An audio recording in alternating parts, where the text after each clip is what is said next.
നമസ്കാരം and welcome back. എല്ലാവരും സുഖമായിട്ടിരിക്കുന്നതായിരിക്കുന്നു. Bigg Boss Malayalam season 8 Agnipariksha day number 2ൻ്റെ റിവ്യൂ ആണ്. ജസ്റ്റ് ഹോട്ട്സ്റ്റാറിൽ ആ ഒരു എപ്പിസോഡ് കണ്ടു കഴിഞ്ഞ് നേരെ വന്നിട്ട് രാത്രി തന്നെ വീഡിയോ എടുക്കാമെന്ന് വിചാരിച്ചു. കാരണം നാളെ സൺഡേ ആയതുകൊണ്ട് കുറച്ച് പരിപാടികളുണ്ട്. അപ്പോൾ അതുകൊണ്ട് രാത്രി തന്നെ വീഡിയോ എടുക്കുക. രാവിലെ വീഡിയോ അപ്ലോഡ് ചെയ്യുന്നത് നിങ്ങൾ കാണുന്നത് രാവിലെ ആയിരിക്കും. എങ്ങനെ ഉണ്ടായിരുന്നു ഇന്നത്തെ എപ്പിസോഡ്? എങ്ങനെ ഉണ്ടായിരുന്നു? നിങ്ങളുടെ അഭിപ്രായം കമൻറ്റ് ചെയ്യൂ കേട്ടോ. നമ്മൾ ഏത് ഷോ, ഇപ്പോൾ ബിഗ് ബോസ് ഇത്രയും കാലം നമ്മൾ കണ്ടതിൻ്റെ അടിസ്ഥാനത്തിൽ നമുക്കൊരു കാര്യം അറിയാം. എന്ത് ടാസ്ക് ബിഗ് ബോസ് കൊടുത്തിട്ടും അല്ലെങ്കിൽ എന്ത് രീതിയിൽ പ്ലാന് ബിഗ് ബോസ് കൊണ്ടുവന്നിട്ടും കാര്യമില്ല.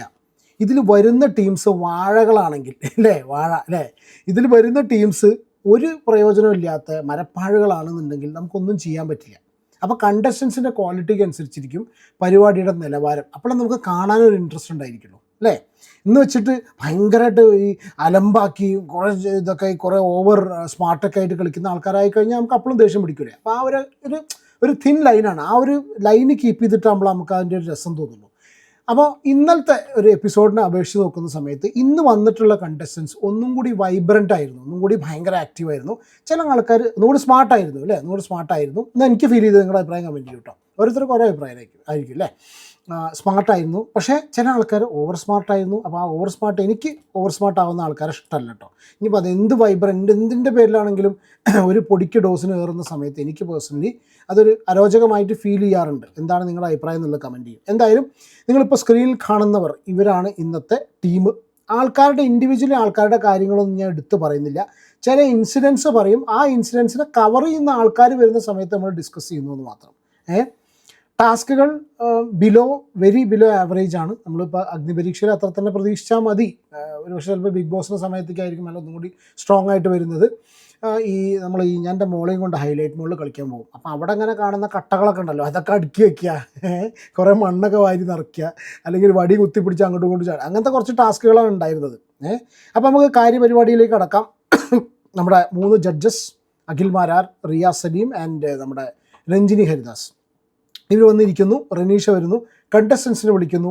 നിങ്ങൾ പ്രൊമോയിൽ കണ്ടിട്ടുണ്ടാവും ഒരു അടി പൊട്ടിയ കേസ്. എന്താണ് ആ അടി എന്നറിയാൻ സ്വാഭാവികമായിട്ടും ആൾക്കാർക്ക് ഇൻട്രസ്റ്റ് ഉണ്ടായിരിക്കും. അവിടെ രഞ്ജിനിയുടെ ഒരു ഇതുണ്ട്, നോ മീൻസ് നോ എന്ന് എന്തൊരു ഡയലോഗ് പറഞ്ഞിട്ട്, when we say stop talking you stop talking. അത് ഞങ്ങൾ മിണ്ടാതിരിക്കാൻ പറഞ്ഞാൽ നിങ്ങൾ മിണ്ടാതിരിക്കണം, കാരണം കമ്മിറ്റിയുടെ തീരുമാനം അന്തിമമായിരിക്കും എന്നുള്ളത് പറഞ്ഞിട്ട് ഈ ഒരു പെൺകുട്ടിയിലല്ല നിങ്ങൾ സ്ക്രീനിൽ കാണുന്നത്.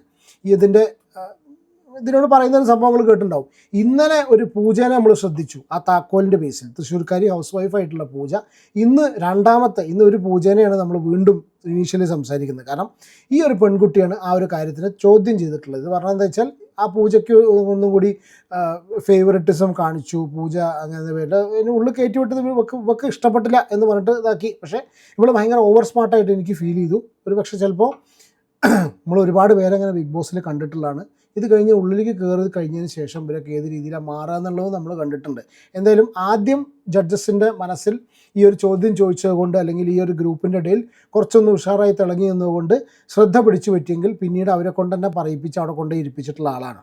ഓക്കെ, ലവ് യുവർ സ്പിരിറ്റ് എന്നൊക്കെ പറഞ്ഞിട്ട് രഞ്ജിനി പറഞ്ഞിട്ട് അതിനെ കയറ്റി വിട്ടു. പിന്നീട് സ്പിരിറ്റ് ഇഷ്ടപ്പെട്ടില്ല എന്നുള്ളത് അവർ പറയുന്നുണ്ട്. കാരണം എന്താ വെച്ചാൽ ഈ താക്കോൽ എടുക്കാൻ വേണ്ടിയിട്ട് ഇന്നലെ ആ ഒരു പൂജ ഇല്ല, ആ തൃശ്ശൂരിലെ ഹൗസ് വൈഫ് പൂജ, ആ പൂജ താക്കോൽ അതിനെടുത്തത് ഒരു ഫെയർ ആയിട്ടുള്ള സംഭവം, താക്കോൽ ഇല്ലാണ്ട് തന്നെ തുറക്കാൻ പറ്റുള്ള ഫെയർ ആയിട്ടുള്ളൊരു സംഭവം ആയില്ല എന്നൊക്കെ പറഞ്ഞു.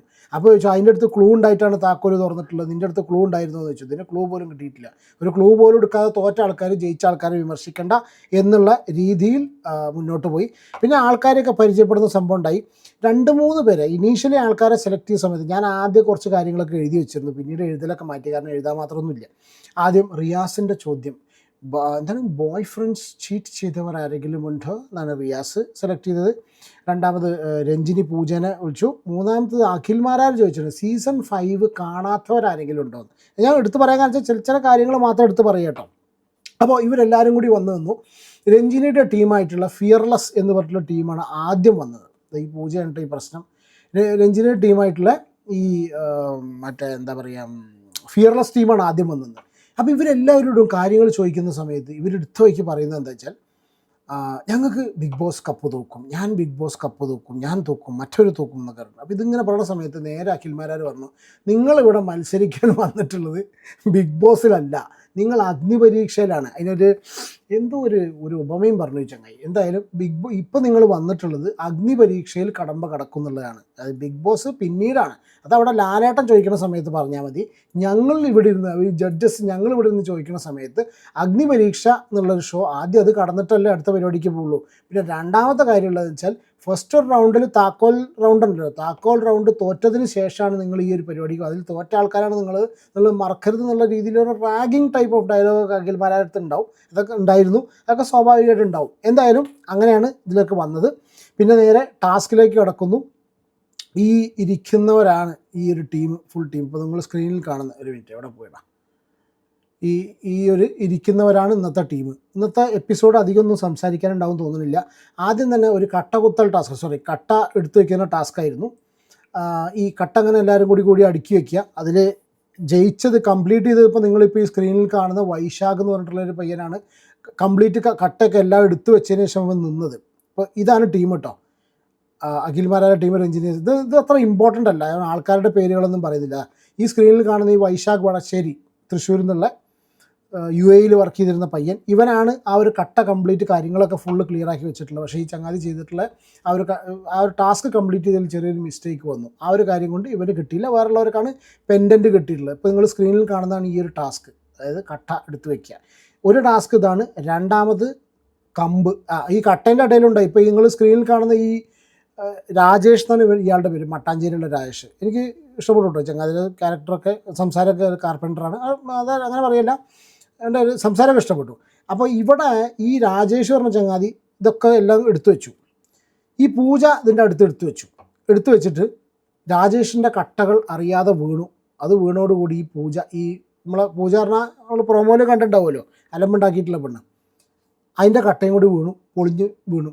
ഒറ്റ കാര്യങ്ങൾ വിളി പറഞ്ഞു, മറ്റവൻ എൻ്റെ കട്ട തള്ളിട്ടു എന്നൊക്കെ പറഞ്ഞു. ഈ ക്ലാസ്സിലൊക്കെ ഈ പ്രശ്നം ഉണ്ടാക്കുന്ന കുട്ടികളുണ്ടല്ലോ, ഈ പരാതി പറയുന്നത്, അതുപോലെ ഈ ഒരു പെൺകുട്ടീൻ്റെ വക കുറേ വർത്തമാനമൊക്കെ ഉണ്ടായി. പക്ഷേ ആ ഒരൊറ്റ കാര്യം കൊണ്ട് തന്നെ, അതിൻ്റെ ആ ഒരു ആറ്റിറ്റ്യൂഡ് അവർക്ക് ഇഷ്ടപ്പെടാത്ത ഒറ്റ കാര്യം കൊണ്ട് തന്നെ പെൻഡൻറ്റ് കൊടുത്തിട്ടുള്ളത് ഈ രാജേഷിനാണ്.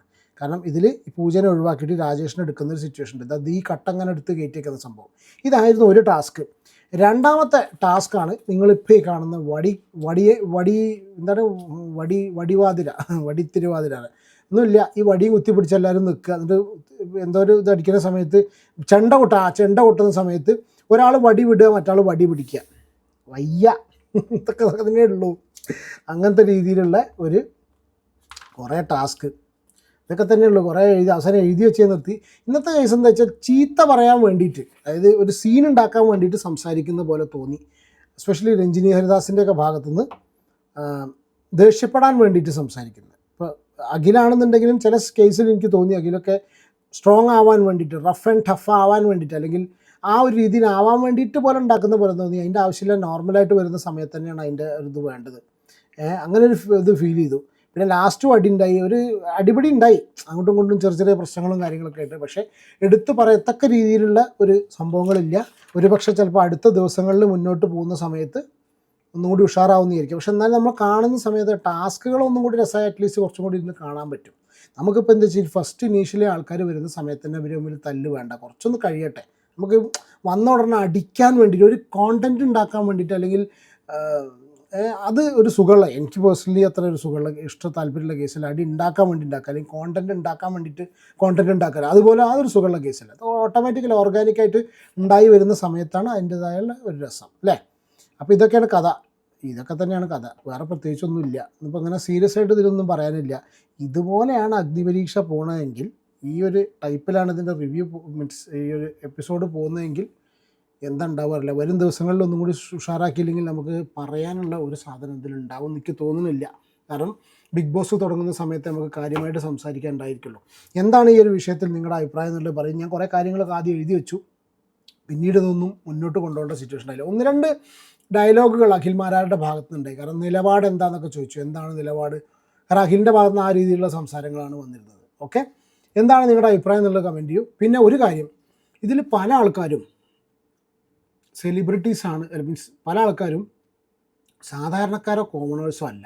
ഞാൻ ഇവരെ പല ആൾക്കാരുടെ പ്രൊഫൈൽ നോക്കിയപ്പോഴും ഇന്നലത്തെ വിഷയങ്ങൾ നടന്നതിന് ശേഷം, എസ്പെഷ്യലി ഇന്നലെ രഞ്ജിനി ഹരിദാസിൻ്റെയും പേളിമാണിയുടെയും ഒരു സംഭവം രഞ്ജിത്ത് പേളിമാണിയുടെ റെഫറൻസ് വന്നല്ലോ എപ്പിസോഡിൽ, അതുണ്ടായതിന് ശേഷം ആ ആൾക്കാരൊക്കെ, ആ കണ്ടസ്റ്റൻസൊക്കെ അവരുടെ ഇൻസ്റ്റാഗ്രാം പേജിലൂടെ വന്ന് എക്സ്പ്ലനേഷൻ കൊടുക്കുന്നു. ഒരു കോമണേഴ്സ് എന്നുള്ള രീതിയിൽ ഇവരൊന്നും എനിക്ക് ഫീൽ ചെയ്യുന്നില്ല. പല ആൾക്കാരും ഒരുപാട് ഫാൻ ഫോളോയിങ് ഉള്ള, ഒരുപാട് ഫോളോവേഴ്സ് ഉള്ള ആൾക്കാർ, അല്ലെങ്കിൽ ഇപ്പോൾ ഓൾറെഡി സോഷ്യൽ മീഡിയയിൽ തന്നെ അത്യാവശ്യം നിറഞ്ഞു നിൽക്കുന്ന ആൾക്കാരെ പോലെ ഫീൽ ചെയ്തു. ഒരു കോമണേഴ്സായിട്ട് ഫീൽ ചെയ്തിട്ടുള്ള വളരെ കുറച്ച് ആൾക്കാർ. ഒരു ആംബുലൻസ് ഡ്രൈവറെ കണ്ടു, പിന്നെ ആ രാജേഷും സിനിമ നടണം എന്തൊക്കെയാണ്, പക്ഷേ ഒരു ആംബുലൻസ് ഡ്രൈവർ ഉണ്ട്, പിന്നെ ഒരു അഡ്വക്കേറ്റ്, അങ്ങനെ കുറച്ച് പേര് വളരെ കോമണേഴ്സായിട്ടുള്ള കുറച്ച് പേര് കണ്ടു. അല്ലാത്ത ആൾക്കാരൊക്കെ അത്യാവശ്യം സോഷ്യൽ മീഡിയയിൽ ഇടപെടലുകൾ നടത്തുന്നവർ, പിന്നെ ഈ പറഞ്ഞ പോലെ കുറച്ച് കോൺട്രവേഴ്സീസൊക്കെ കാര്യങ്ങളൊക്കെ ക്രിയേറ്റ് ചെയ്ത ആൾക്കാരൊക്കെ കണ്ടു. ഞാനിപ്പോൾ ക്ലിപ്പുകളും കാര്യങ്ങളും എടുക്കാത്തതുകൊണ്ട് അതിനെക്കുറിച്ച് ആൾക്കാരുടെ സംഭവം കാണിക്കുന്നില്ല. പ്രത്യേകിച്ച് പേളിമാനയുടെ കേസിൽ ഇന്നലെ സംഭവം ഉണ്ടായില്ലോ, അവൾ പറയുന്നത്, അവൾ അതിന് ശേഷം പറഞ്ഞിട്ടുള്ള കുറേ സ്റ്റേറ്റ്മെൻറ്റ്സ് ഉണ്ട്, അതൊക്കെ മുക്കിക്കളഞ്ഞു എന്നൊക്കെ പറഞ്ഞിട്ടുള്ള കാര്യങ്ങൾ പറഞ്ഞിരുന്നു. അതാണ് ബിഗ് ബോസ്. നിങ്ങൾ പറയുന്ന എല്ലാ സംഗതികളും പുറത്തേക്ക് കാണിക്കില്ല, നമുക്ക് മുന്നത്തെ ഷോയിൽ വളരെ കൃത്യമായിട്ട് അറിയാം. ഓക്കെ, അപ്പോൾ എനിക്ക് ഇങ്ങനെ ഒരു ഫീലിംഗ് വന്നു. ഇവർ കോമണേഴ്സായിട്ട് എനിക്ക് തോന്നിയിട്ടില്ല. ഉണ്ട്, കോമണേഴ്സ് ഇല്ല എന്നല്ല, പക്ഷെ മജോറിറ്റി ഇതിൽ കുറച്ച് മറ്റുള്ളവരൊക്കെ ആയിട്ട് തന്നെ കമ്പീറ്റ് ചെയ്യാം. നമ്മളിപ്പോൾ ബിഗ് ബോസിൽ പല ആൾക്കാരുടെ ഉള്ളിലേക്ക് വരുമ്പോൾ നമുക്ക് പരിചയമില്ലാത്ത ആൾക്കാരെ കാണുമ്പോൾ തന്നെ നമുക്ക് മനസ്സിലാവും ഇവരൊക്കെ സെലിബ്രിറ്റീസാണ്, പക്ഷെ നമുക്ക് അറിയാത്ത സെലിബ്രിറ്റീസ് പോലെ തോന്നും. അങ്ങനെ കുറച്ച് പേര് തോന്നിയിരിക്കും. പക്ഷേ രസമായിരുന്നു. എന്തായാലും അടുത്തുള്ള ദിവസങ്ങളിൽ എങ്ങനെയാണെന്നുള്ളത് നോക്കാം അല്ലേ. എന്താണ് നിങ്ങളുടെ അഭിപ്രായം എന്നുള്ള കമൻറ്റ്. നമുക്ക് അടുത്തൊരു വീഡിയോയിൽ കാണാം. Take care and God bless. By.